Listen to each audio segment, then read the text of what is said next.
Bueno, buenas noches a todos. Nuevamente, muchas gracias a mi oficina, a Alfonso, a Henry, y bueno, y a todos los presentes y a todos los que durante este año hicimos el aguante de la filatelia y seguimos avanzando con esto que realmente es una maratón que no tiene precedentes y que todas las noches nos permite aprender algo nuevo y compartir, bueno, en este foro tan amigable y bueno, y tan diverso. Bueno, hoy voy a hablar de un tipo de documentos que son los pasaportes que la provincia de Buenos Aires otorgaba justamente en el periodo histórico en el cual, digamos, se gobernaba por sí misma y estaba, digamos, separada del resto del país. ¿Mm? Este, Quiero hacer algunos comentarios iniciales. En primer lugar, el hecho de que una de las cosas que me sorprende de estos papeles, en aquella época los documentos, los pasaportes eran papeles realmente muy grandes, ahora ustedes van a ver las imágenes, realmente eran muy grandes, y me sorprende el buen estado en el cual están, ¿no? O sea, pensar que los viajeros tenían que llevar estos papeles bastante grandes, y en general ustedes van a ver por las líneas que tienen, que se doblaban en cuatro y tendrían algún tipo de cartera de cuero o algo así para llevarlos y no se estropeen en el camino, ¿no? Pero realmente están muy bien conservados, por lo menos los que se conservan. Luego, otro de los aspectos que vamos a ver que es el tema de los destinos. En general, la mayoría de los que yo conseguí están dirigidos a Uruguay, a Montevideo particularmente, y yo pienso que esto se debe, bueno, en primer lugar debe haber sido porque seguramente había muchos viajes entre Buenos Aires y Montevideo, porque bueno, eran dos ciudades que tenían muchas relaciones comerciales y quizás también familiares, ¿no? O laborales. Y por otro lado, porque buena parte de esta documentación yo sé que fue rescatada en Montevideo de algún archivo antiguo que, bueno, finalmente salió al mercado y así me contaron muchas de las veces que yo fui a comprar, me dijeron estos sí los conseguimos en Montevideo, ¿no? Entonces, por eso hay muchos que son de ahí.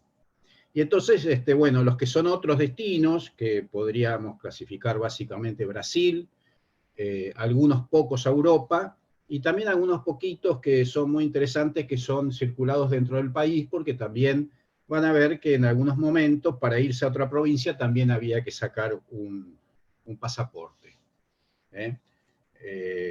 Cosa que es llamativa. Y por último, otra de las cosas que vamos a ver, que bueno, que es una de las cosas que a uno le llama la atención y le gusta, es buscar firmas de personas que sean más o menos conocidas en la historia. ¿Eh? Hay algunas que, bueno, son muy conocidas y uno las reconoce inmediatamente, y otras que por ahí los nombres pueden sonar, entonces uno los busca y son algunos personajes que vale la pena rescatar. Bueno, para empezar voy a mencionar una batalla, que fue la batalla de Cepeda. Hay dos batallas de Cepeda, yo hablé de una ¿cómo se llama? De 1859 ya, pero bueno, esta de 1820 fue una batalla donde se enfrentaron los dos bandos que se habían formado ni bien nosotros alcanzamos la independencia, que fue el bando de los unitarios y los federales. En la batalla de Cepeda se juntaron por un lado, se enfrentaron por un lado los unitarios que estaban al mando del entonces director supremo de las Provincias Unidas del Río de la Plata, que era José Rondó, un militar que había luchado en la Guerra de la Independencia, y los federales, que estaban, las tropas federales estaban formadas en ese momento por la Unión de los Pueblos Libres, que era todo el litoral, Entre Ríos, Santa Fe, Corrientes y las Misiones guaraníes, y la banda oriental con Artigas. Justamente ahí vemos un cuadro en donde está el encuentro de Artigas y Rondó.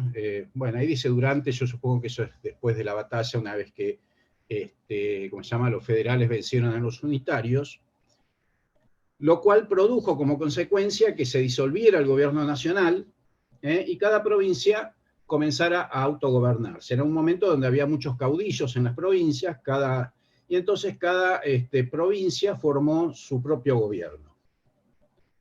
En el caso de la provincia de Buenos Aires, luego de algunos meses de anarquía, que no voy a relatar porque, bueno, no viene al caso, finalmente se logró estabilizar y hubo, digamos, durante todo este periodo, dos gobernadores, uno que fue Martín Rodríguez, entre el año 20 y el 24, y luego Juan Gregorio de las Heras, entre el 24 y el 26,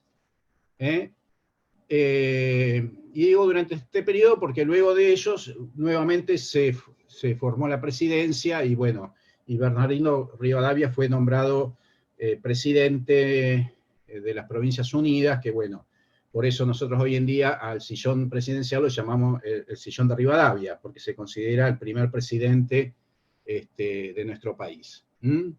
Bueno, y yo ahí al costado puse el nombre de los ministros de Gobierno y Relaciones Exteriores, que son de esos dos gobernadores, y acá están sus imágenes, que son los que firmaban los pasaportes, y que bueno, ahora vamos a ver las firmas de ellos en algunos de los pasaportes, y bueno, y son personas que son recordadas en la historia, por supuesto Rivadavia mucho más que Manuel García, pero Manuel García también tuvo alguna participación en la historia que bueno, en su momento voy a mencionar.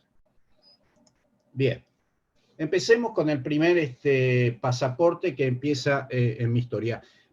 Les quiero decir, y bueno, y acá en este pasaporte vemos que el decreto en el cual se establecen las primeras tarifas para pasaportes son de diciembre del año 21. Es decir, que si uno pensara qué lapso tendría que abarcar esta colección de pasaportes, tendría que iniciarse en el año 21. Supuestamente, ¿no?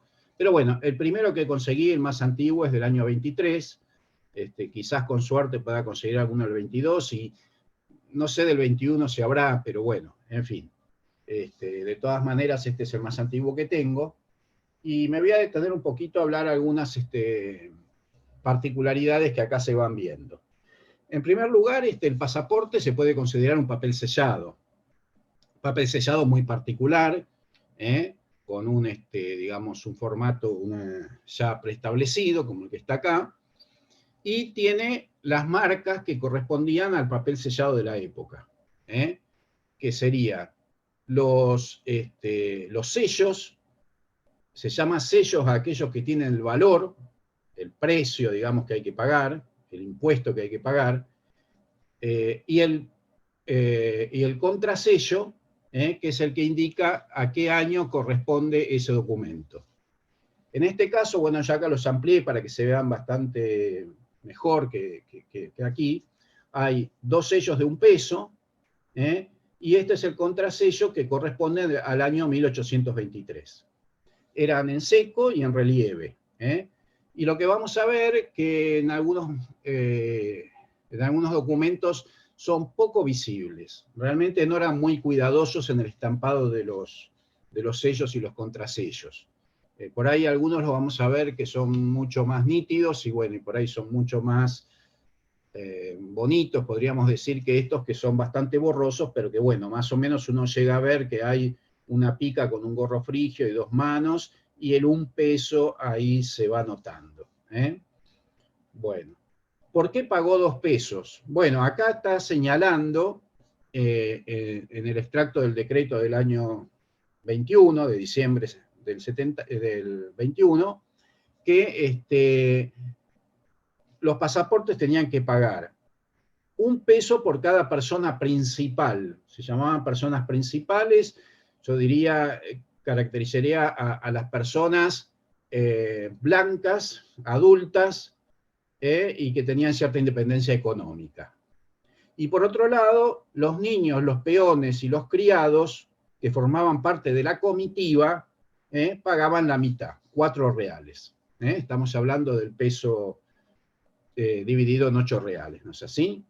Bueno, en este caso se ve que, ¿cómo se llama? La persona principal, que era Hipólito Gordiño, algo así, iba con otro acompañante que después seguramente no fue y por eso tacharon la mención a la otra persona que iba con él. Como eran 2 personas principales, tuvo que pagar esos 2 pesos. bueno, iban a Montevideo, como dice ahí. Bien. Una de las cosas que, bueno, que uno ve es que, bueno, en esa época más bien no había imágenes, no había fotos, es una obviedad lo que estoy diciendo, entonces lo que se buscaba era una descripción de las personas, una caracterización, como para identificar a el portador del pasaporte. Bien. En general, lo que a uno más le interesa es la patria, que sería, digamos, el origen de qué nacionalidad es esta persona.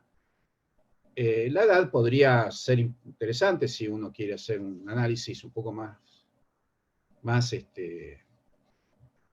pormenorizado, bueno, la profesión y esas cosas. En este caso era un ciudadano inglés de profesión dependiente que iba hacia Montevideo. Era común que en el Río de la Plata hubiera varios ingleses, seguramente dedicados al comercio, en este caso un dependiente de algún comercio que iba de un lado para el otro, vaya a saber para qué. Bien, pasemos al siguiente. También del año 23, este es de un zapatero norteamericano, que iba a Montevideo en diligencia propia. Supongo que después la diligencia la cargaría en alguna nave, pero iba en diligencia propia. Lo interesante de este papel es que tiene, bueno, por supuesto paga un peso porque hay una sola persona que va, y el mismo contrasello que del año 23. Y la marca de papel, la filigrana que tiene el papel, que es muy, muy elaborada, nos muestra que es un papel de origen italiano. Ahí está, dice la Varena Gigliotti. Y siempre en el reverso del documento está, una vez que se sacaba el pasaporte, había que presentarlo en la capitanía del puerto. Generalmente en el dorso hay dos anotaciones. Una primera que es la presentación en la capitanía del puerto, que en general se hace el mismo día que se sacó el pasaporte, y otro que a veces se difieren algunos días, que dice anotado en la capitanía del puerto, que es en el momento en que la persona embarca hacia el exterior. Lo interesante acá es que el que firma en la capitanía del puerto, que sería el jefe de la capitanía del puerto, era Juan Bautista Sopardo, que fue un marino conocido de la guerra, digamos, de la independencia, de la guerra naval. También participó, bueno, en realidad Sopardo venía participando, había empezado siendo, perdón, cuento un poquito para atrás, había empezado siendo un corsario español, contra Inglaterra en su momento, vino él era de origen maltés, o sea, de la isla de Malta. Participó acá en las invasiones inglesas y después, en 1810, fue nombrado jefe de la Armada Nacional, que en ese momento tenía 3 naves nada más. Bueno, y luchó varios años en la guerra, digamos, naval, hasta que fue hecho prisionero y, bueno, estuvo varios años prisioneros en España. Pero bueno, es reconocido como un héroe naval de la Guerra de Independencia. Por eso me pareció interesante rescatar esa firma. Bueno, otro también de 1823, este es de un comerciante oriundo de Santander. Acá hay algo que es un poco cómico, digo yo, porque bueno, en vez de poner español puso que era de Santander, y la persona que le anotó esto se ve que no tenía ni idea de qué era Santander, y lo escribió como si fuera un santo, ¿no? Porque puso S. Tander, ¿no? Sonaba a Santander, así escrito, ¿no? Bueno, eso es solo una curiosidad, pero bueno, el tema que también iba hacia Montevideo en diligencia propia, con otras 4 personas principales y 2 criados negros. Otra cosa que llama la atención acá, bueno, en realidad es más que obvio, ¿no? Si uno va leyendo acá no se llega a leer, pero bueno, en el original yo puedo leer los nombres de las personas, de apellido Zorrilla, don Pablo Zorrilla, bueno, con toda la familia, qué sé yo. Por supuesto, los criados negros tienen solo nombre de pila. la negra se llama María y el negro se llama Fernando, no tienen apellido. Bueno, haciendo la cuenta de lo que dice acá, en total tendrían que pagar 6 pesos, ¿no es así? Porque tenemos 5 personas principales y 2 criados. Y eso está pagado acá, bueno, este es el contrasello, y acá vemos un sello de 1 peso, y este que desgraciadamente se ve muy, muy poco, pero bueno, tiene un triángulo ahí. Yo calculo, y digo calculo porque no se llega a leer, pero debe ser el sello de 5 pesos si es que pagó lo que realmente tenía que pagar. Porque según los cálculos y según lo que dice el decreto, esto tenía que pagar 6 pesos.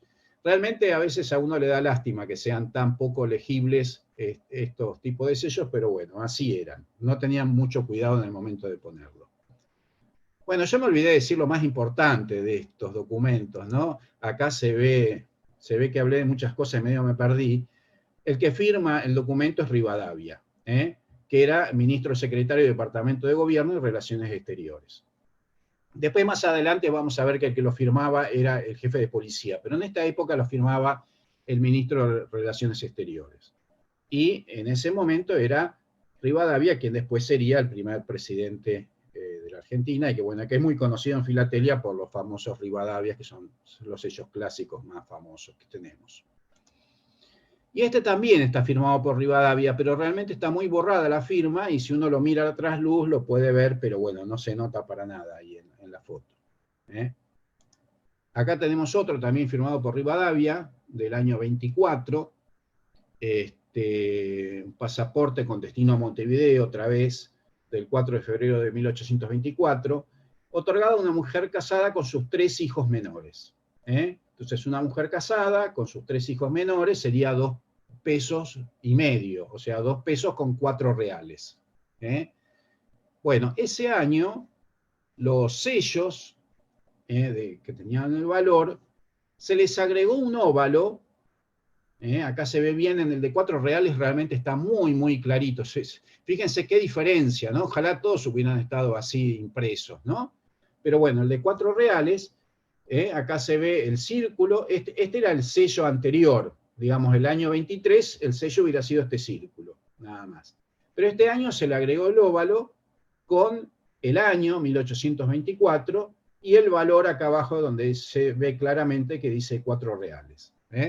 Los otros 2 son de 1 peso, bueno, y ahí están, perdón, me salí. Bien, perfecto. Bueno, pasamos al siguiente. Fíjense un detalle, ¿no? Las mujeres en general no tienen profesión, no aparecen con profesión. Bueno, acá vemos un pasaporte otorgado a un jornalero de Oporto, en Portugal, o sea, su origen, que está entregado el 21 de mayo de 1825 con destino a Río Grande. Ya acá por lo menos cambiamos de destino, es interesante, digamos, es un poquito más raro que si fuera Montevideo. Bueno, y también tiene la marca de agua. Acá se ve claramente la marca de agua, ¿no? No hace falta ponerlo a trasluz, se ve claramente la de Giovanni Battista, también otro, ¿cómo se llama? Otro papel italiano. Digamos, las 2 marcas de agua que vimos son de origen italiano. Bueno, y acá también quiero rescatar al dorso la firma de, ¿cómo se llama? El jefe de la Capitanía del Puerto era Francisco Lynch. Francisco Lynch también había sido un militar de la Guerra de la Independencia y luego luchó en las guerras civiles por el lado de los unitarios. Bueno, él tuvo una historia, digamos, que terminó mal, porque, digamos, en 1839 participó de una asonada que hubo contra el entonces gobernador Rosas, que después vamos a hablar del periodo de Rosas, liderada por los Massa, por Ramón Massa, en el año 1839.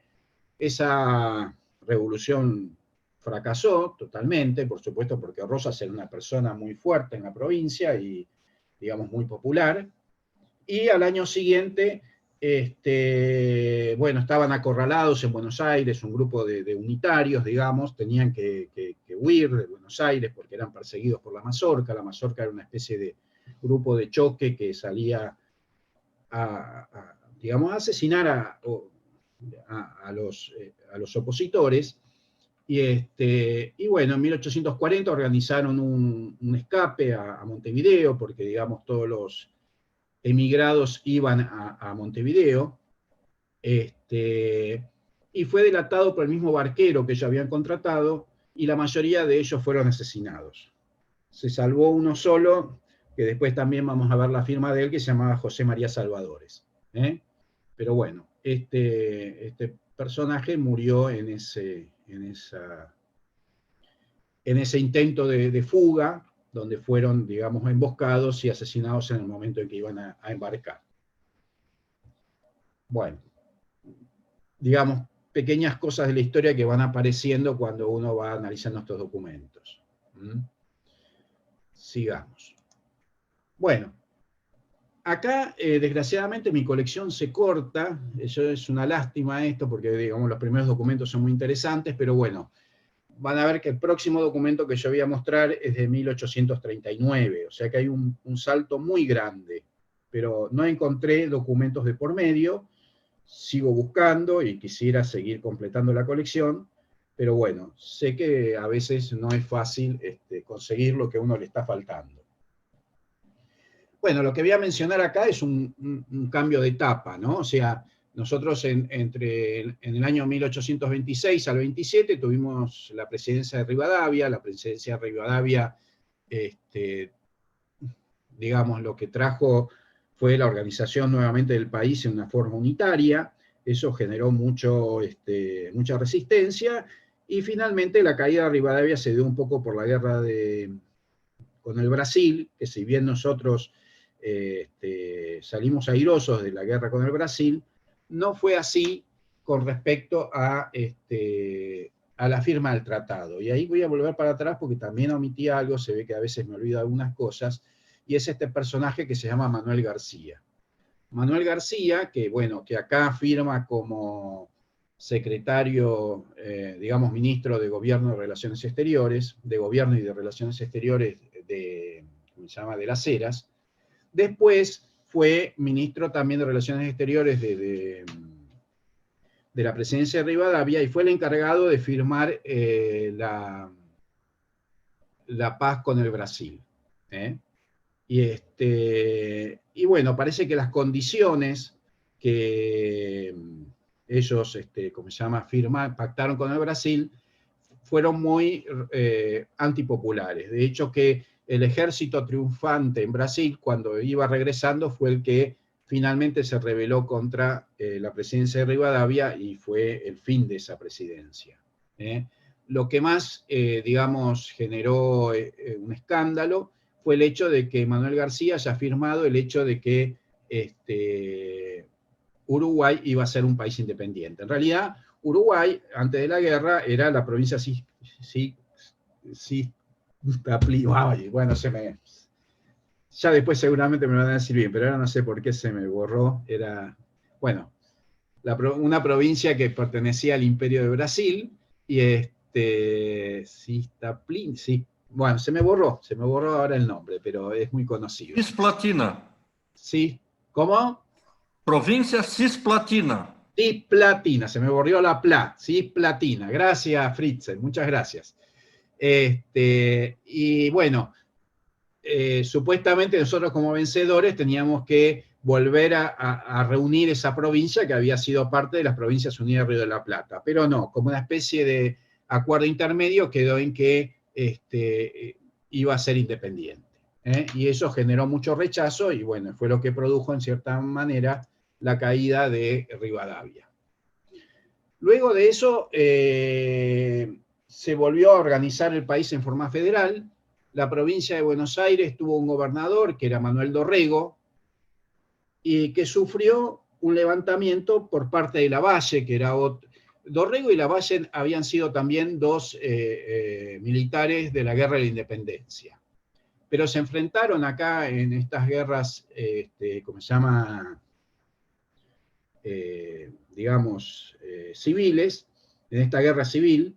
Y bueno, Lavalle en ese momento se levantó contra Dorrego, lo venció y lo tomó prisionero y lo fusiló. En realidad, un poco, digamos, impulsado por ciertos personajes oscuros de Buenos Aires, decidió fusilarlo, y eso creo que fue lo que generó toda la violencia posterior, porque, digamos, eso generó mucho odio, y la verdad que las décadas siguientes estuvieron un poco sembradas por un enfrentamiento bastante sangriento entre los unitarios y los federales. Después del fusilamiento de Dorrego, como se llama, Lavalle fue por poco tiempo gobernador de Buenos Aires, pero finalmente Juan Manuel de Rosas, con todo su poder, logró sacarlo de la gobernación, y ahí fue que empezaron los gobiernos de Juan Manuel de Rosas, que fue la persona, digamos, fuerte, tanto de la provincia como de la Confederación Argentina, desde 1829 hasta 1852. Dejó en algún momento la gobernación, pero en realidad siguió siendo la persona fuerte durante todo este periodo. Y como yo les digo, el país se organizó en forma federal, pero la provincia de Buenos Aires era la que manejaba las relaciones exteriores y la aduana. Había una especie de cuestión, yo diría casi protocolar, que se hacía todos los años, que era que las provincias le delegaban a la provincia de Buenos Aires el manejo de las relaciones exteriores y la aduana. Pero en el fondo eso era un conflicto latente, que fue lo que justamente generó el fin de Rosas en el año 1852, como vamos a ver más adelante. Bueno, todas las primeras épocas estuvieron signadas por una guerra sangrienta entre unitarios y federales, que duró más o menos hasta 1842, y que después finalmente, bueno, los unitarios prácticamente fueron derrotados dentro del país. La mayoría de los disidentes se exiliaron en Uruguay, por eso quedaron emigrados o perseguidos dentro del país. Y también durante ese periodo nuestro país tuvo que sufrir dos grandes bloqueos. El primero fue el bloqueo francés en el año 38 hasta el 40, y luego el bloqueo anglo-francés entre el 45 y el 48. Y el conflicto era básicamente por la navegación de los ríos Paraná y Uruguay, que Rosas consideraban que eran ríos internos y que digamos, los navíos extranjeros no tenían derecho a navegarlos.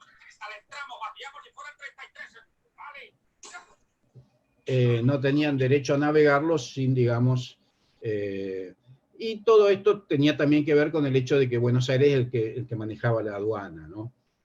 Así que bueno. Bien, pasemos entonces a los documentos de la época rosista. Como les digo, es el primero que tengo de esa época, y aquí ya aparecen en los documentos las, ¿cómo se llama? Las consignas políticas. Hasta acá todavía la cosa viene más o menos sencilla en el formulario, dice viva la federación, pero ya en ¿cómo se llama? Sello en color que se agregó en esta época. Fíjense que tenemos el sello, el contrasello, y se le agregó este sello de color donde figuraba el año de validez del documento, ¿no? ¿Sí? El año 1839. Y acá ya aparece en la consigna muera los unitarios, viva los federales.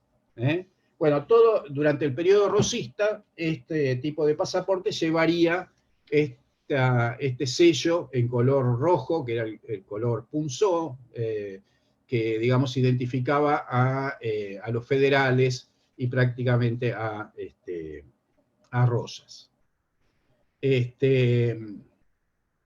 Bueno, otra de las cosas que vemos es el tema de la tasa o el impuesto que pagaba, que acá ya es de 30 pesos. ¿Qué pasó? Ya en 1833 el impuesto subió a 15 pesos. Acuérdense que estaba en 1 peso por persona, pasó a 15 pesos, y en el año 38 se le duplicó el valor por causa del bloqueo. Es decir, para poder compensar todas las pérdidas que generaba el bloqueo francés.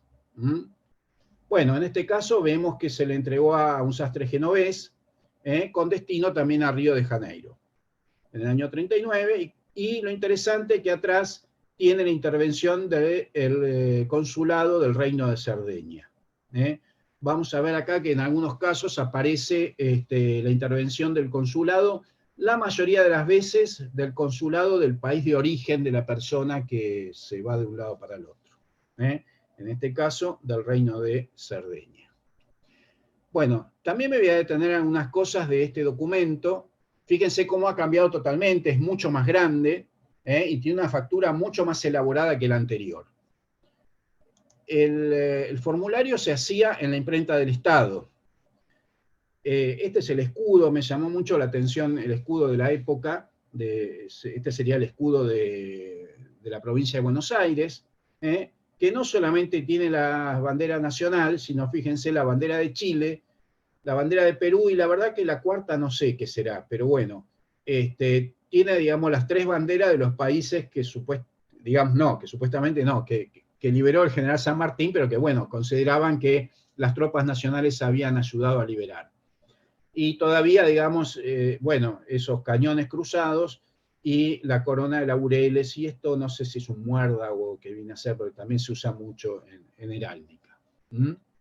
Bueno, ese era el escudo, y me llamó la atención cómo las guardas estaban hechas con, digamos, pequeñas piezas que se van poniendo una al lado de la otra, quizás no en forma muy exacta, se van viendo medias como corridas, pero bueno, con una piecita más o menos repetida varias veces, un tipo, digamos, que se va repitiendo, se van formando las guirnaldas alrededor.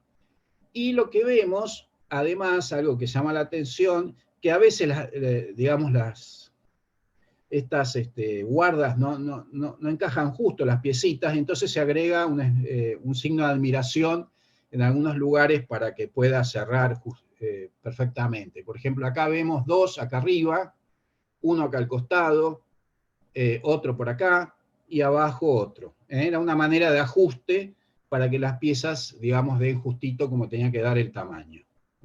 O sea, yo diría una técnica un poco rudimentaria de un tipo de impresión, bueno, que se hacía en esa época. Bien, y acá quiero mencionar el tema de que en este caso, en el sello de color, aparecen estos laureles, y esto vamos a ver que aparecen en algunos años en particular, los años terminados en 9. ¿Por qué? Y esto es algo que a mí me llama la atención, ¿no? En el año 1839 se lo considera el año 30 de la libertad y el año 10 de la Confederación Argentina.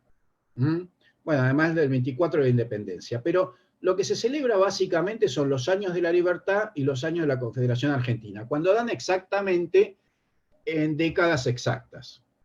Entonces, en esos años, vamos a ver que después en el 49 vuelve a aparecer, se le agregan esta corona de laureles como, digamos, como que ese es un año, digamos, especial, como que fuera un aniversario particular.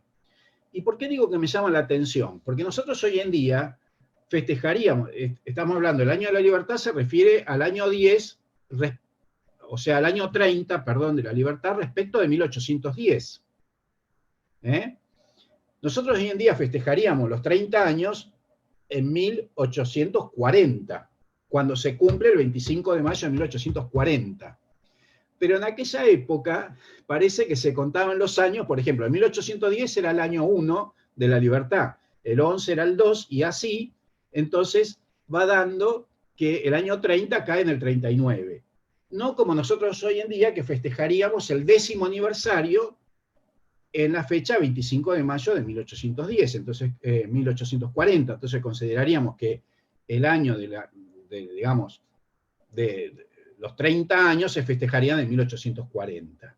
Esto me hace acordar a algo, discúlpeme, pero para mí esto tiene un origen también en cómo se celebra en la iglesia ¿cómo se llama? Las fechas. A mí me llamaba la atención cuando yo era chico, que a mí me decían que Jesús había resucitado el tercer día después de haber muerto. Y yo contaba, digo, si murió un viernes, sábado, domingo, son 2 días. Para mí era 2 días después. Pero, claro, ese es el pensamiento moderno actual. Pero en esa época decían, no, murió un viernes que es el día 1, el sábado es el día 2, el domingo es el día 3. Yo creo que es así, sospecho que es por ese lado, que así se contaban, digamos, los aniversarios en esa época. ¿Mm? Bueno, una simple digresión, pero vale la pena tenerlo en cuenta. Bueno, acá llegamos al año 45, nuevamente, bueno, ya acá, además de viva la Confederación Argentina, aparece muera los salvajes unitarios, también acá, ya estaba antes en el sello de color, ahora también estaba en el formulario impreso, muera los salvajes unitarios. Vamos a ver que después la cosa se pone más grave todavía. Bueno, este es un pasaporte del año 45, de un carpintero italiano con destino a Génova. Bueno, un destino bastante interesante. Y al dorso tiene las anotaciones de la Capitanía del Puerto, por supuesto, y del Consulado de Cerdeña, que no lo puse porque ya mostré uno anterior. Acá tenemos el sello de 30 y el contrasello, que era ovalado, bastante grande ese año, pero poco visible. Bueno. El año 47. Bueno, este es un pasaporte muy particular, ahora van a ver, realmente es muy interesante, la verdad que cuando lo compré me llamó muchísimo la atención, es el único que tengo con estas características. ¿Y a qué me refiero? Bueno, primero analicemos en términos generales, es un documento del año 47, de un francés que es comerciante, que va a Francia. Lo interesante es que esta persona hizo un viaje bastante largo y ahora vamos a ver que en el dorso tiene prácticamente todo su recorrido durante casi un año. Ahora lo vamos a ir siguiendo porque realmente me pareció muy interesante. Ya acá en el anverso se ve acá en el costadito una vista en Bayona en noviembre de 1848. Fíjense que esto fue hecho en noviembre del año 47. Un año después estaba en Bayona. Bueno, esta es la parte de atrás del documento. Fíjense que realmente es muy llamativo. Yo la verdad que no vi otro. Todos los otros que vi tienen a lo sumo 1 o 2 marcas. Este tiene prácticamente todo el derrotero de esta persona durante ese año. Y no le alcanzó el pasaporte, que en la parte de abajo le agregaron esta otra parte. Tiene un papel adicional que está doblado, y que asimismo está adjuntado al otro con una marca de la subprefectura de Bayona. O sea que esta persona viajó con este pasaporte durante todo ese año, se ve que lo conservó muy bien a pesar de eso, lo fue llevando durante todo su viaje, y nos va contando un poquito qué fue lo que hizo durante ese año. Me voy a detener un poquito porque realmente me pareció muy interesante este documento. Bueno, en noviembre del 47 lo presenta en la Capitanía del Puerto, acá lo tenemos con el sello de la Policía de Buenos Aires, y anotado en la Capitanía del Puerto el día 8, o sea, 2 días después, que será, supongo yo, el día que embarcó. De ahí tiene un visado en el consulado francés en Montevideo, con destino al puerto del Havre, en el navío La Joven Francia, que en realidad dice Le Jeune France. Pero bueno, yo lo traduje para entenderlo yo, La Joven Francia. ¿Tá? Y una de las cosas que vemos es que esta persona se quedó bastante tiempo en Montevideo. O sea, este comerciante, vamos a ver que va parando en varios lados y seguramente yo calculo que tendría que estar haciendo negocios en los distintos lugares. El tema es que en Montevideo se quedó hasta el 3 de diciembre, donde se embarca rumbo al Havre. 3 meses después, prácticamente, el 29 de febrero, tiene su paso donde presenta el pasaporte en la policía del Havre. La verdad que sería muy bueno seguir investigando y ver cómo eran los viajes de estos buques, en qué buque a ver si se pudiera conseguir cómo la joven Francia que Garrotero lo hizo, cuánto tardó y por qué tardó tanto, digamos, yo no sé si tardaban tanto, me parece demasiado, ¿no? Desde el 3 de diciembre hasta el 29 de febrero, fíjense que es un año bisiesto, el año 48, y por eso tiene 29 de febrero, cuando llega al Havre. Y varios días después, recién el 4 de marzo, lo visa en el Ministerio del Interior en París, su llegada en París. Bueno, en París se quedó bastante tiempo, seguramente, y luego, entre septiembre y diciembre del 48, estuvo en la zona fronteriza entre Francia y España, próximo al Golfo de Vizcaya, más o menos en esta zona. Tiene idas y vueltas bastantes, seguramente acá tenía asuntos que resolver, porque uno ve que va y viene varias veces, fíjense que está entre septiembre y diciembre, o sea, 3 meses estuvo dando vuelta por este lugar, y todos los registros que tiene son en Bayona, en Beovia y en Irún. Bayona y Beovia, dos ciudades francesas. Beovia, francesa en esa época. Hoy en día es española, está muy cercana a la frontera y bueno, fue una localidad que fue pasando de Francia a España en distintos momentos, vaya a saber por qué. Y en ese momento, fíjense, digamos, pertenecía a Francia, está en francés.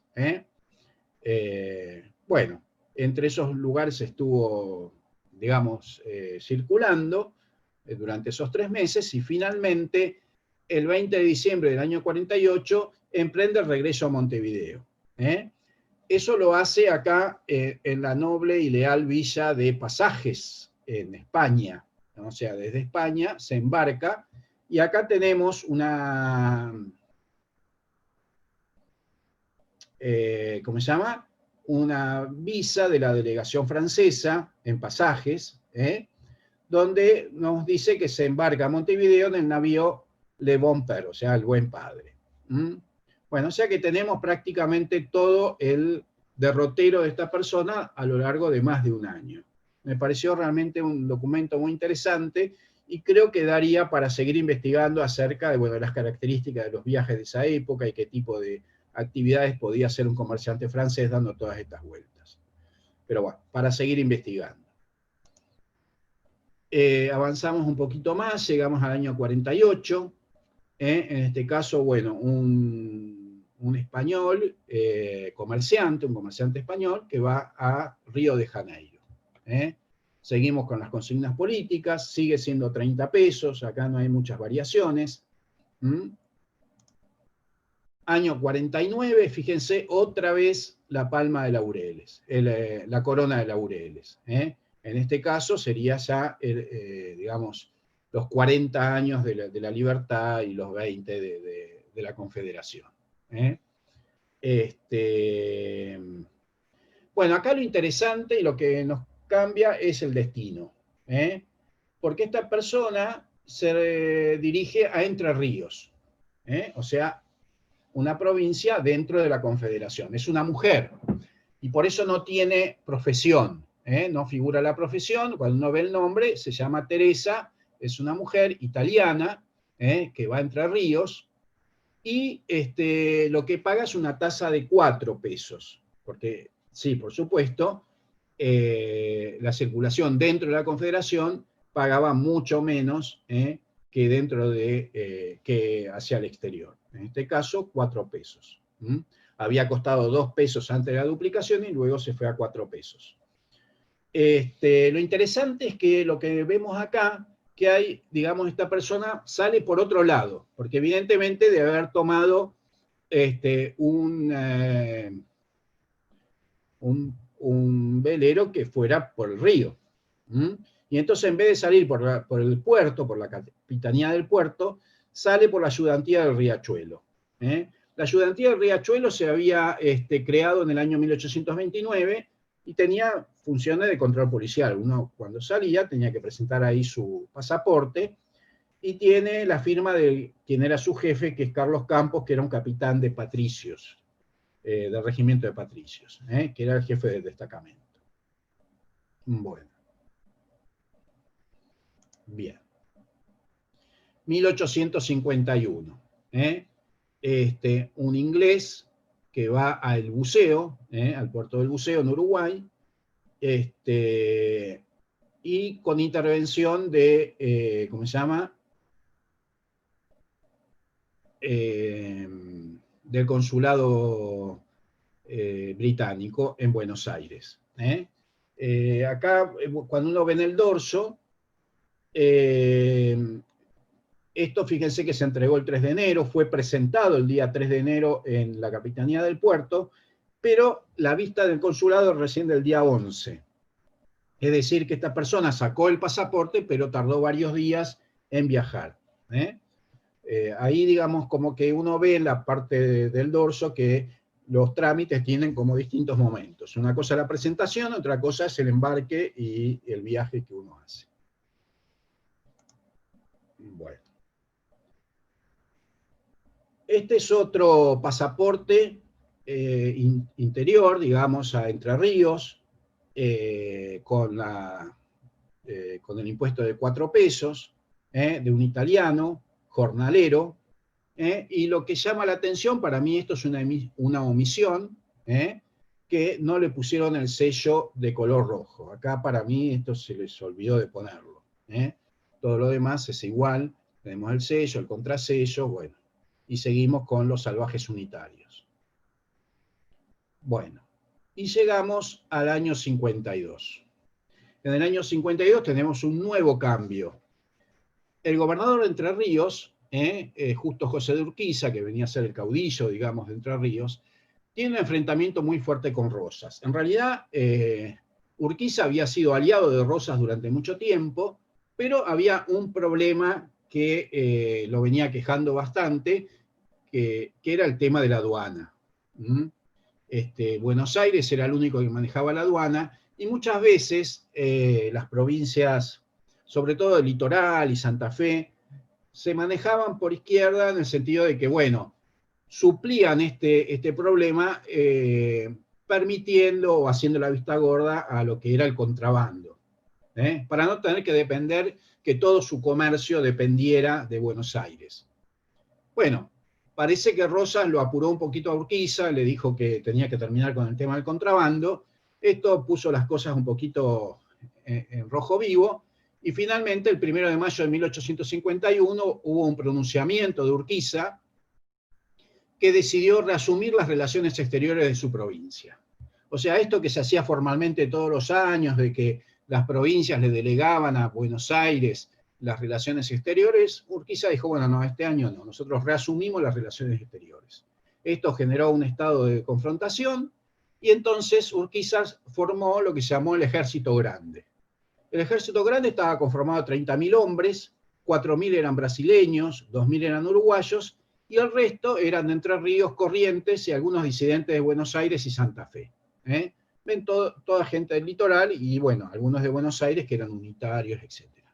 Se enfrentaron en la batalla de Caseros, el 3 de febrero de 1852, donde Rosas fue derrotado y ahí nomás tuvo que abandonar el país y se dirigió a Inglaterra, donde pasó sus últimos años.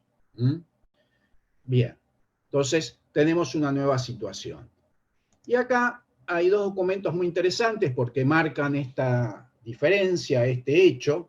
Acá vemos un pasaporte del año 1852, de enero, el 9 de enero de 1852. Un jornalero francés, ahí el destino, me olvidé de ponerlo porque lo tenía que buscar, bueno, pero no importa mucho, porque acá lo que importa ver es otra cosa, que es el hecho de que acá aparecen, además de los salvajes, ya, además de salvajes, pasan a ser asquerosos los unitarios. Esto me llamó la atención, muestra mucho, digamos, el encono fuerte que hubo este año ya con el tema del enfrentamiento con Urquiza, donde en la consigna se ponen muera los salvajes asquerosos unitarios, que aparece acá y aparece también acá, y además, para, ¿cómo se llama?, agregarle un tono más dramático, muera el loco, traidor, salvaje, unitario Urquiza.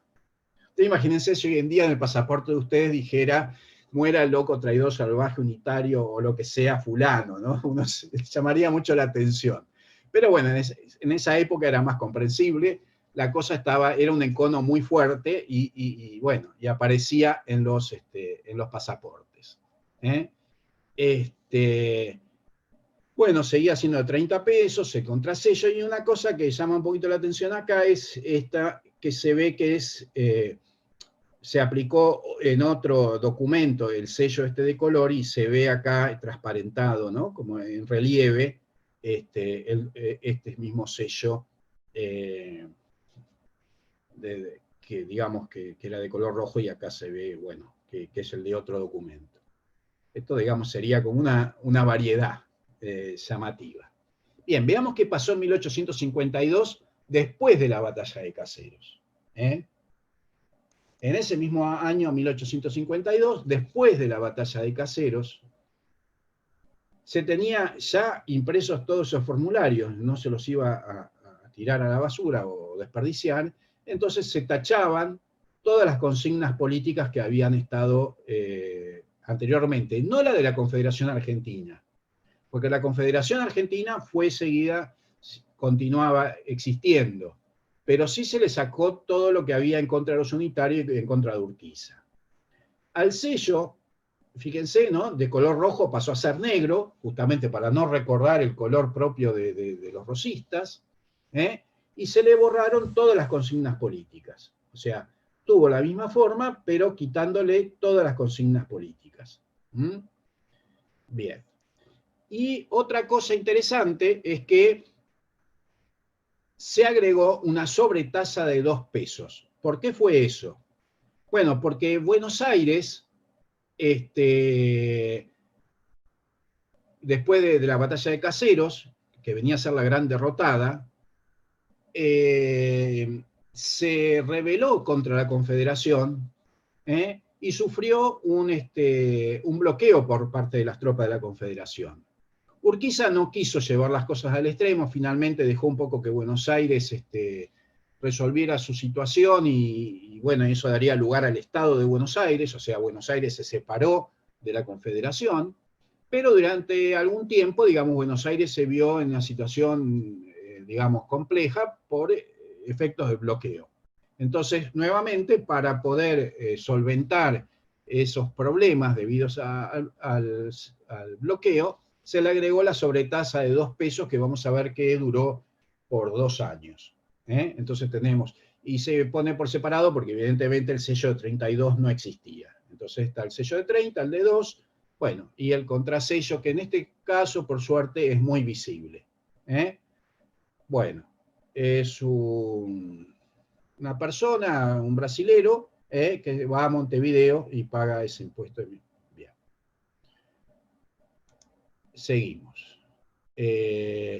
Acá en el dorso firma el nuevo capitán del puerto, que es José María Salvadores. Y José María Salvadores es justamente la única persona que se salvó allá en el año 1840, que yo les había contado esa historia, donde había muerto Francisco Lynch. Bueno, él se salvó y tiene una historia muy pintoresca porque después de ese intento de fuga del año 1840, ¿cómo se llama? Él se escondió en un sótano de su casa, estuvo 12 años escondido en ese sótano, y la gente ya creía que estaba muerto. Resulta que a los pocos días de la batalla de Caseros reapareció y tenía, dicen los chismes de la época, que tenía una barba crecida hasta la cintura. En fin, parece una de estas historias de la Segunda Guerra Mundial, ¿no?, donde mucha gente se escondía para no ser llevada a los campos de concentración. Bueno, esta persona, para no ser, yo diría decapitado, porque yo creo que los decapitaban y las cabezas las ponían en una pica en esa época, ¿no? Bueno, y por supuesto, como era del bando contrario, fue nombrado finalmente comisario, y tuvo un cargo luego en el nuevo régimen de la provincia de Buenos Aires, o del estado de Buenos Aires. Bueno, y acá tenemos un pasaporte también del año 1852, que fíjense que ya no tiene las consignas. Esto sería una nueva partida. O sea que ya, digamos, cuando hubo que renovarlos, los hicieron sin esto, y bueno, y es interesante verlo. Acá hay una cosa que me llama la atención, y creo que acá hay algo que habría que seguir estudiando un poquito más. Pagó 6 pesos. Que fíjense, me gusta mucho este sello porque está clarísimo, es muy fuera de serie un sello tan nítido como este que vemos acá, donde se ve perfectamente las hojitas del laurel, es impresionante. O sea, este tipo de impresión es muy raro de ver. Bueno, ¿y por qué 6 pesos? Y acá hay algo que no, a mí me llama mucho la atención, pero en esta época ocurre. Yo tengo varios pasaportes a Uruguay de esta época, y hay como una especie de ambigüedad. Yo no sé si los funcionarios no lo tenían muy claro, pero hay muchos de los pasaportes a Uruguay de esta época que le cobran como si fuera tarifa interna, o sea, dentro de la Confederación. Y hay otros que no, que le cobran los 32 pesos que vimos anteriormente. O sea que hay una ambigüedad. Claro, Montevideo ya no pertenecía para nada a la Confederación, pero se ve que algunos, no sé, no lo tenían claro y cobraban la tasa interna. Porque yo en un momento dije, bueno, en esta época lo habrán variado. No, no hay nada que lo diga, y la verdad que tengo varios, y hay unos que tienen 32 y hay otros que tienen 6. Bueno, ¿por qué 6? Porque se acuerdan que la tasa interna era 4 y se le agregan los 2 de esa sobretasa que se puso en este momento por el tema del bloqueo y la situación, digamos, que estaba pasando en la provincia de Buenos Aires. Bueno, por eso lo quería mencionar. Bueno, y otra cosa que sería, digamos, para destacar acá, que tenemos un error de impresión, pero bueno, es un papel arrugado en el momento de la imprenta. Bien. Acá del año 53, un zapatero francés que va a Montevideo. Fíjense, esta persona va a Montevideo y le cobran 32 pesos. Va con su hermano Juan, entonces tiene que pagar otros 32 pesos. Y en este caso, eso está hecho con un agregado. Yo no sé por qué no le estampaban todos los sellos en el mismo documento. No, se ve que agarraron otro porque tendrían formularios ya impresos, y entonces recortaron de un pasaporte el sellado 32, lo agregaron al otro y lo adjuntaron con el sello de la Policía de Buenos Aires. Bueno, ese es llamativo.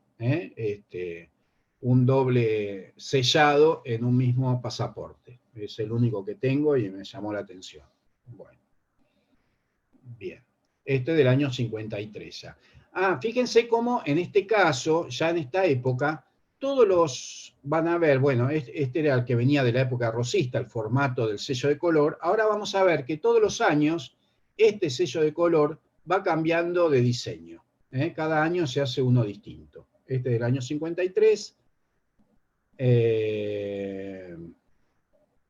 Esto quise poner de ese documento, que es, me gustó mucho el sello, el Consulado de la República Oriental del Uruguay, que en este caso está interviniendo en ese pasaporte. Es decir, que acá no interviene el del origen de la persona, sino el del destino, que es el Uruguay.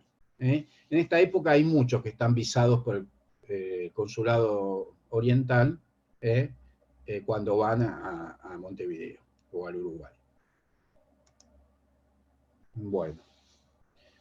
Este es de un ciudadano de Hamburgo. Hamburgo en ese momento era una ciudad libre, fue entre 1815 y 1868, fue una ciudad libre, y me llamó la atención que esa ciudad libre tenía un consulado en Buenos Aires. Acá tenemos la marca el sello del consulado de Hamburgo en Buenos Aires, donde incluso dice Provincia La Plata. Me llamó la atención esa mención, Provincia La Plata, en vez de Provincias Unidas Río de la Plata, o no sé cómo decirle. Bueno, también con destino a Montevideo, no hay mucho más que decir, los 32 pesos. Fíjense cómo en este caso, bueno, este es el contrasello y el sello de color del año 53. Bueno, sigamos. Acá hay dos pasaportes del año 54, este de 30 pesos, porque va a Montevideo, y este otro de 4 pesos que también va a Montevideo. ¿Ven? Esto que yo les decía, este es una persona de Francia, este es una persona de España, un confitero, un dependiente, y bueno, y pagan cosas distintas, y bueno, la verdad que yo todavía no sé si habrá alguna razón, pero me parece que no. Para mí en ese momento no se conocía. Bueno, y lo que sí hay que ver, que ya en el año 54 se dejó de cobrar esa sobretasa de 2 pesos, y volvimos a las tarifas de 30 y 4 pesos. ¿Mm? Ah, y otra cosa que vale la pena es que ya no es la imprenta del Estado, sino ahora en la imprenta de La Tribuna, que La Tribuna era un periódico de la época. O sea que ya en este momento los formularios los imprimía ese periódico, o la imprenta, ¿no? Bien. Acá seguimos, el año 54. No, perdón, el año 55, no cambié acá el año. Es el año 55. Y acá, el año 55, esto es lo que quería mostrar, empezó a haber un cambio, o un agregado, diría yo. Una cuarta marca, que aparece en todos los documentos de la época. Bueno, acá se nota muy en particular la historia de esto, porque, digamos, son formularios impresos, ¿no? Cuando uno tiene papel sellado, que no tiene formularios impresos, se nota de otra manera. Pero en el año 1855, a todas las marcas que había anteriormente, a las tres que teníamos, el sello, el contrasello y el sello de color con el año, se agregó el valor con tinta negra. Esto se hizo justamente yo creo que fue por el hecho de que los sellos estos en relieve muchas veces se ponían demasiado tenuemente y no se llegaba a ver el valor que se había pagado. Entonces, para que se pudiera ver a primera vista y no haya que estar mirando a trasluz el documento, se le agregó con tinta. Y en este primer caso, fíjense que esto es de principio de año, el mes de febrero, todavía no se le agregó ese sello de color negro. Ya esto que es de junio tiene en sobrecarga ese valor.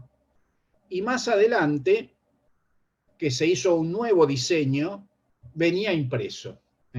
Vemos acá se nota claramente que el 30 pesos es una segunda impresión, ¿no? Que se pone un sello que se pone encima del formulario. En cambio acá ya venía impreso los 30 pesos. Lo que nos está mostrando es que en el año 55 fue que se tomó esa decisión de agregarle eso. Yo que tengo otra colección de papel sellado de Buenos Aires, también me pasa que en el año 55 todos los documentos aparecen con ese sello que ya, y de ahí en adelante, donde está impreso en color en tinta negra, digamos, el valor. Y entonces es mucho más fácil ver cuánto era el valor de ese papel sellado. Anteriormente hay algunos que es muy difícil verlo. Bueno. Y otra cosa que acá aparece que me llamó mucho la atención es que digamos, las guardas de los bordes están mucho más cuidados, son mucho más elaborados. Fíjense, por ejemplo, esta llama la atención, es toda continua, seguramente está hecho con piezas distintas, pero está muy bien encastrado y uno no puede ver, digamos, esos cortes que se veían anteriormente. Acá, digamos, se ve que son la misma pieza repetida, el mismo tipo repetido varias veces, pero realmente está mucho mejor encajado, y acá pasa lo mismo. O sea que se ve que es una factura mucho más elaborada, mucho más precisa que las anteriores. Bueno, y ahí se ve claramente el 30 pesos. Bueno, y finalmente llegamos al año 57, que es hasta donde llegan mi colección, donde vemos también un cambio ¿cómo se llama?, de impresión. En este caso la imprenta es El Orden, que también era otro periódico de la época, y fíjense que hay dos modelos diferentes. Bueno, teóricamente esta colección tendría que continuar unos años más. El Estado de Buenos Aires siguió separado hasta después de que Mitre fue nombrado presidente en el año 62, entonces tendría que seguir unos años más, pero bueno, este es el último que tengo y espero poder conseguir algunos más. Digo porque después ya en el año 62 los pasaportes seguramente los entregaba el Estado Nacional. Bien, y con eso terminamos nuestra presentación. Muchas gracias y bueno, espero que les haya gustado y si hay alguna pregunta, acá estamos. Muchas gracias, Miguel. Muy lindo. Miguel. Muy lindo, muy bueno. ¿Sí? Muy Bueno, bien, Miguel. por lo menos son muy bueno, llamativos Miguel. los documentos, ¿no? Muy bueno. Bueno, muchas gracias. Excelente material y muy interesante todo el análisis que haces, Miguel. Felicitaciones. Muchas gracias, Carlos. Vos siempre muy generoso conmigo. Gracias. Realmente. No, no está siendo generoso. Realmente fue excelente. Bueno, fue realmente excelente. Hace bien, justicia. Felicitaciones, Miguel. Muy buen material. Un Bueno. comentario, Miguel, a lo que hacías respecto a que el año 9, digamos, el 39, se celebraban las cosas. Te voy a hacer un comentario desde el punto de vista de profe de matemática e ingeniero. Sí. Si vos te fijas, los números romanos no tienen cero. Claro. Los romanos no tenían cero. El cero es una invención posterior. Una invención que viene recién por parte de los árabes, en el año, casi el año 700. Por ende, cuando asumía un emperador era el año 1 de Trajano, el año 1 de Vespasiano, año 1 de Domiciano. Esa costumbre se mantuvo durante mucho tiempo y se mantuvo inclusive en los reyes. Claro. Cuando llega el momento, digamos, como estamos hablando de 1800, todavía se mantenía la costumbre del primer año seguir tratándolo al estilo latino, año 1. Entonces vos no tenías nunca un año 0. Claro. De ahí viene lo que vos decís. Claro, O sí, sea, sí. Obviamente la iglesia al tomar la parte latina lo tiene igual. Perfecto. Es por eso la razón. Pero a mí me sorprendió que, digamos, tan avanzada la historia, seguimos con esa forma de contabilizar los aniversarios, ¿no? Pero bueno, sí. O sea que la forma actual debe haber sido bastante reciente. Sería interesante ver en qué momento se modificó, pero fue muy reciente, porque estamos hablando del año 30, 40, 1840, 18, y todavía seguimos contabilizando sin el cero. Eso es muy llamativo. Claro, es que del momento que trabajan año 1 de la libertad, año 1, o sea, están tratando el mismo criterio que los romanos. Yo creo que más que nada por eso. Está bien. Excelente la charla. Coincido plenamente con lo que dijo Carlos. Gracias, Miguel, Martín. Miguel, Sí. una pregunta, ¿de qué tamaño son esos formatos? Porque mencionaste grande, pero no sé si mencionaste dimensión. Ay, no dije la dimensión, pero si me esperás un ratito, te voy a ser más preciso. Voy a ir a buscar uno porque te lo puedo decir a ojo de buen cubero, pero prefiero fijarme y decírtelo bien. Ok. Son muy grandes. Incluso te voy a decir, te voy a contar de los últimos, porque, bueno, por supuesto ustedes vieron que los de la época de Rivadavia eran más chicos. Sí. Después cuando empezó el periodo rosista se hizo más grande, pero después se hizo más grande todavía.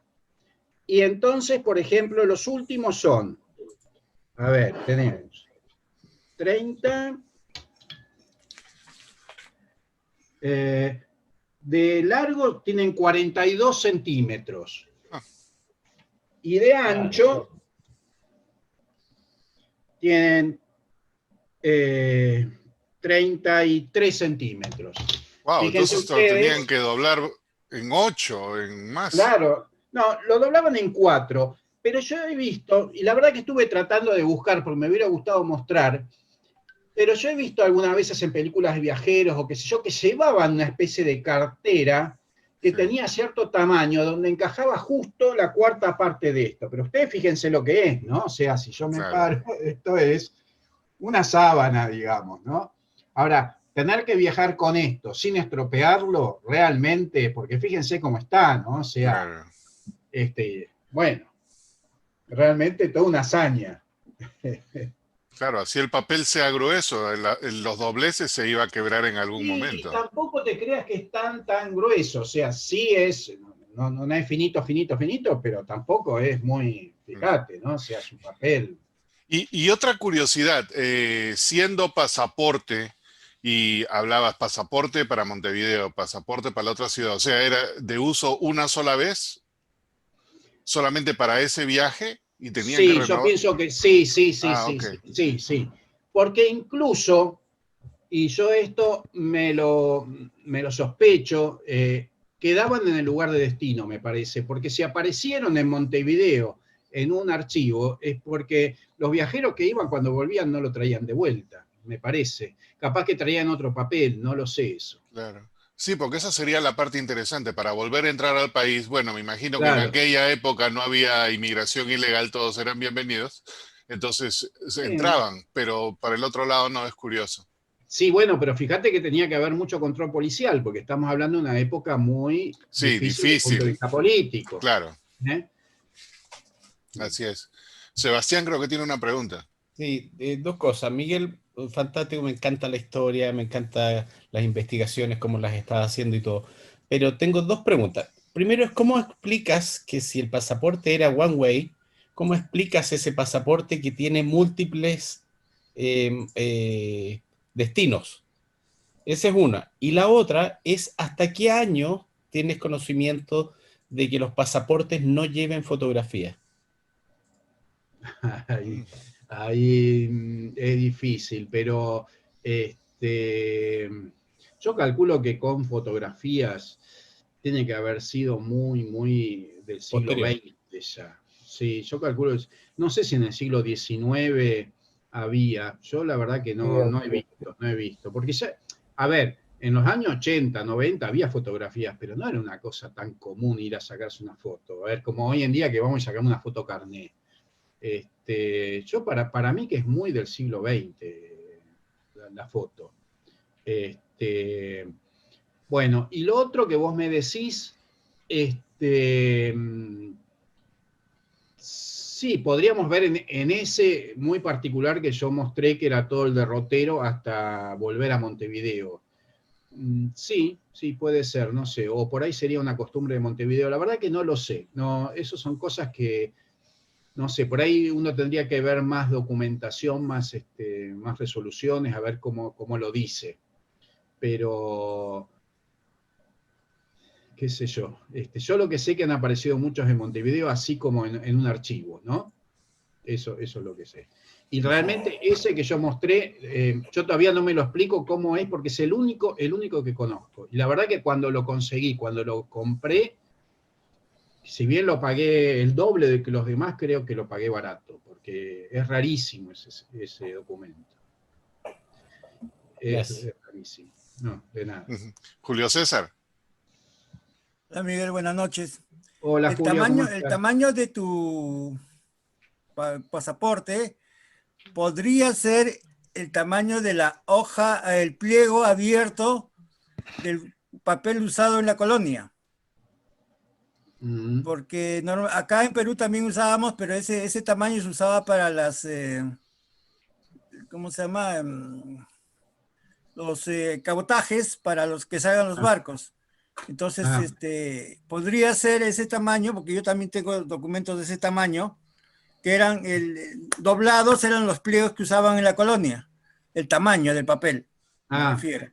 Sí. En segundo lugar, para Sebastián, posiblemente el uso general de las fotos en los pasaportes podría haber sido a principios de los años 20.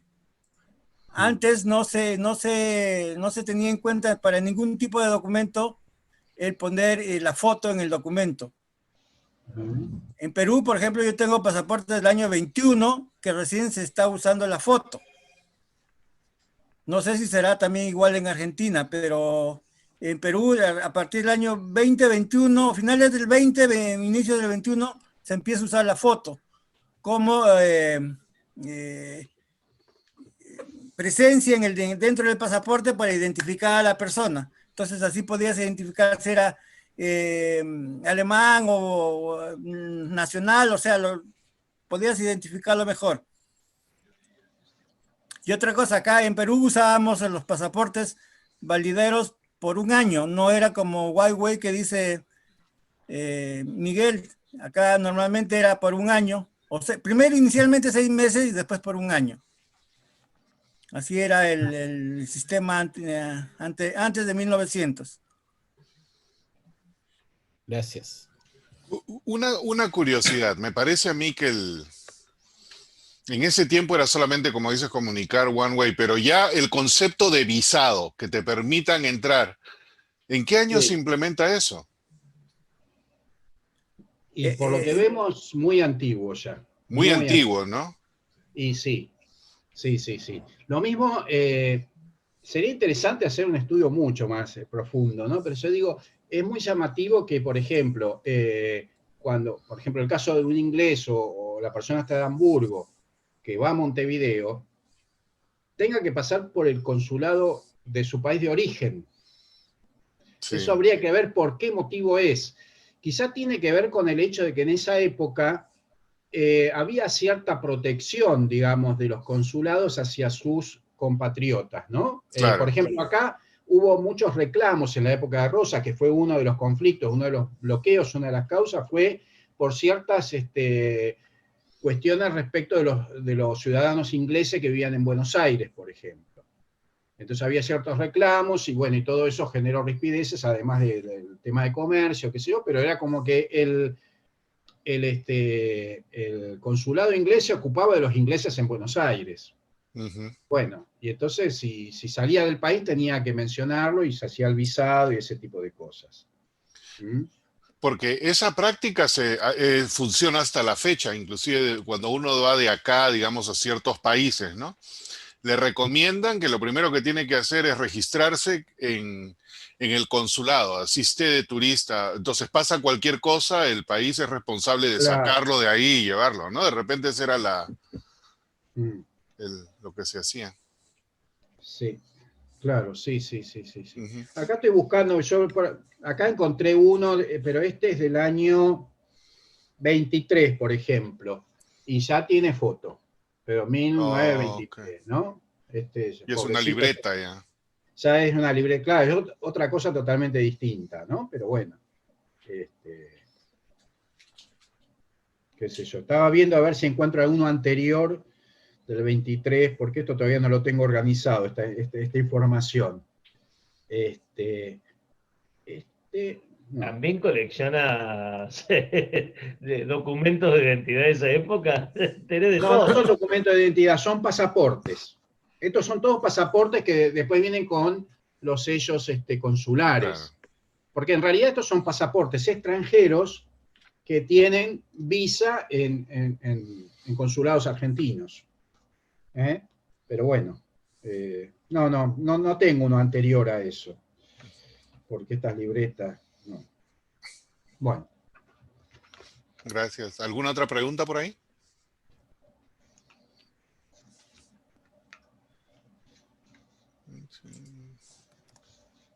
No veo a nadie. Bueno.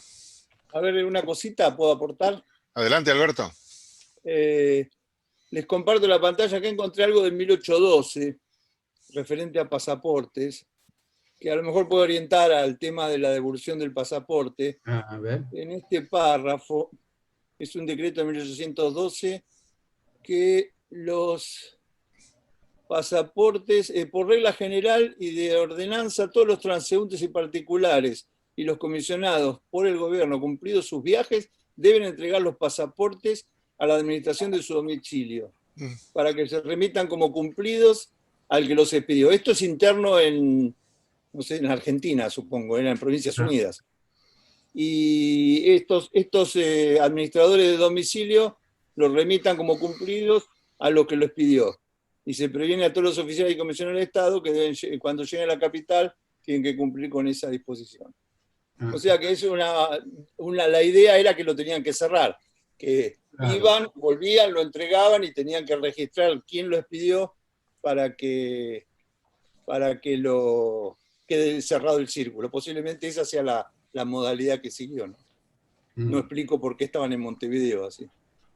De hecho, en la época de 1810 a 1816 se usaba pasaporte para el movimiento entre provincias. En el libro mío de legislación postal 1810-1816 tengo varios decretos interprovinciales que plantean el uso del pasaporte.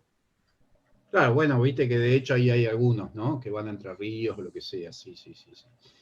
Sí, la otra posibilidad sería que son personas que no regresaron, que se quedaron en Uruguay, que en algún momento haciendo otro trámite tenían que entregar, no sé, Claro.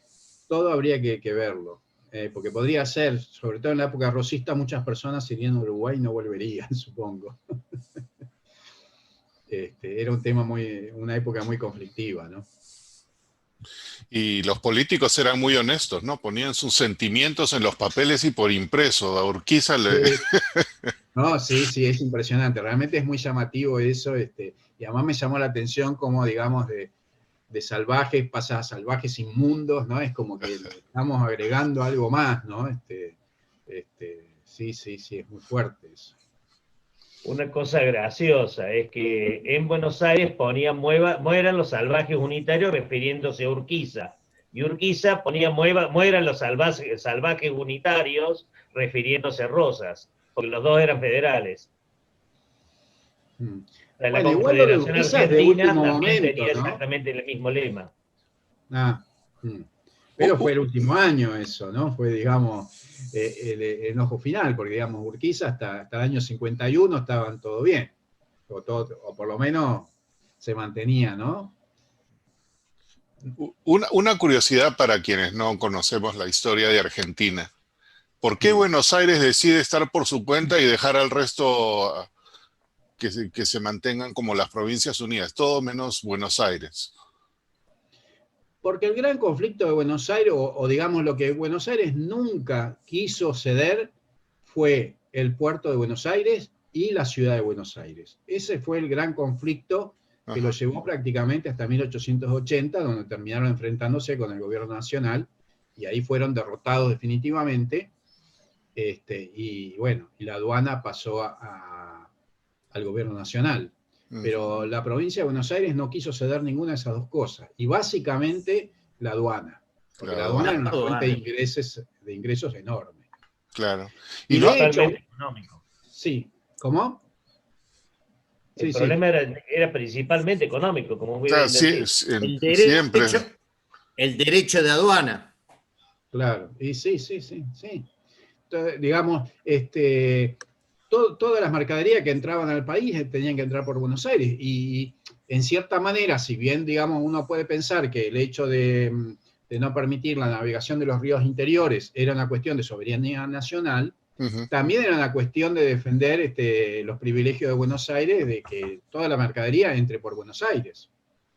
Y bueno, ese fue el conflicto fundamental. Y otra curiosidad por eso, Argentina tiene una costa muy grande, quizás no conozco la geografía de la costa, pero ¿no habrá alguna bahía por ahí que alguna vez le quiso hacer la competencia a Buenos Aires? Y no, pero sobre el mar, después tenés la Patagonia. Ya para ir el puerto de Bahía Blanca, que digamos el puerto alternativo natural es Bahía Blanca, y el otro puerto alternativo que le hubiera podido ser también de derechos de aduana era Rosario. Eran en la época los dos puertos que podrían haber sido la competencia. No, pero pará. Pero Rosario es adentro. Primero, Rosario tenía ya que navegar por el río Paraná, cosa que Rosas no le permitía. Segundo, Bahía Blanca, que de hecho es un puerto. Era para indios. Pero Buenos Aires, digamos, Bahía Blanca en esa época no, si era pleno desierto, digamos, zona de indios y de fortines todavía. Ni existía. Por eso te estoy diciendo que las únicas alternativas naturales hubieran sido esa, y eran muy desventajosas con respecto a Buenos Aires. Sí, no. Okay. O sea, a pesar de la costa tan grande y todo, no había otra opción. Era Buenos Aires o Buenos Aires. Claro. Punto. Así es. Hubo un intento de hacer un puerto un poco más grande al sur, en la zona de, digamos, en principio el puerto era más Ensenada, pero la ciudad de Buenos Aires nunca quiso delegar sus derechos porque justamente vivía de eso. Por supuesto. Bueno, pero siempre seguimos pensando en la provincia de Buenos Aires, por más que sea Ensenada, por más que después sea Bahía, sigue siendo provincia de Buenos Aires. Así que estamos con el mismo problema. Yo ahora estoy pensando que no deja de ser significativo el sello que nosotros, conmemorativo que tenemos desde el puerto de Rosario 1902, ¿no? Porque justamente nos está marcando que el puerto de Rosario se desarrolló a partir de superar este conflicto. Claro. Porque ahí entonces sí se desarrollaron otros puertos del país. Básicamente el de Rosario, ¿no? Y Rosario se desarrolló porque era el puerto de la Confederación. Al ser dos países separados, la Confederación necesitaba un puerto. Y Rosario era el puerto ideal. Y a todo esto Montevideo también estaba al frente y era un puerto muy ocupado, ¿no? Pero Montevideo era puerto de ingreso solamente para Uruguay o también para el sur de Brasil. Eso habría que preguntar a los uruguayos, brasileros. ¿no? Lo que sí yo creo que fue puerto de ingreso de contrabando hacia las provincias del litoral. Okay. Que eso justamente era... que es otro tipo de negocio. Y bueno, y que también era su forma de escape también de las provincias. Por supuesto. ¿no? O sea, de alguna manera tenían que resolverlo. Todos los puertos tenían sus túneles. Es decir, todo puerto tuvo su contrabando. Así es. El tema con Montevideo es que no servía mucho para el tema de sacar la plata de Potosí, porque había dos grandes ríos en el medio para llegar al puerto. Y eso era un escollo natural muy grande, cosa que le beneficiaba a Buenos Aires, porque para sacar la plata de Potosí, el primer lugar que podía salir hacia mar adentro era Buenos Aires. Por eso que la importancia de la aduana en Buenos Aires. Toda la plata de Latinoamérica salía por ahí, o sea, digamos, desde Potosí hacia el sur, me refiero, ¿no es cierto? Claro. ¿Y qué río toma ahí, el Paraná o el otro? Los dos. Paraná y Uruguay. Paraná y Uruguay. Paraná y Uruguay. Qué lindo que está Luis Fernando hoy. Al fin lo veo con una linda cara. Luis Fernando, te vemos más lindo que nunca. No lo veo. Algo le pasó a la computadora, seguro. No, ya se arruinó. Fernando, fue lo que pasó. Estábamos tan bien y... Luis Fernando, regresa la imagen de antes. Perdón, ¿qué pasó? Estaba mejor antes. No, sí, mejor no puedo antes. poner un suplente. Me gusta más la suplente. Bueno, se las presento. Es la mujer más linda del mundo. Buenas noches. Y de muy mal gusto también. Ay, qué malvado.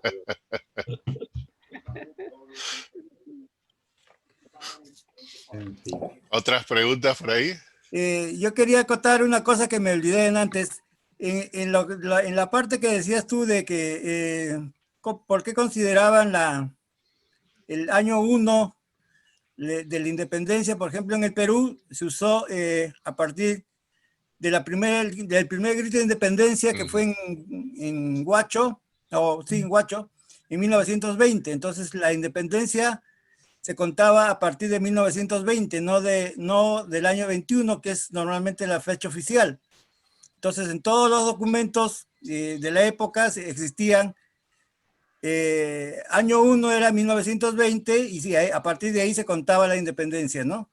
Y cuando después de 1824 se contaba el primer año de la República. Entonces, por mucho tiempo se puso año 6 de la independencia y primero de la República, o 18 de la República, etcétera, ¿no? Como fuese la fecha.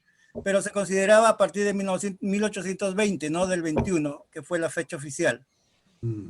Por eso debe haber sido a partir de la fecha que se independizaron ustedes o tomaban la fecha de algún acontecimiento importante de su país, ¿no? No sé la fecha exacta de Sí, independencia. ahí lo que se ve en los documentos que le dan prioridad a 1810 sobre 1816.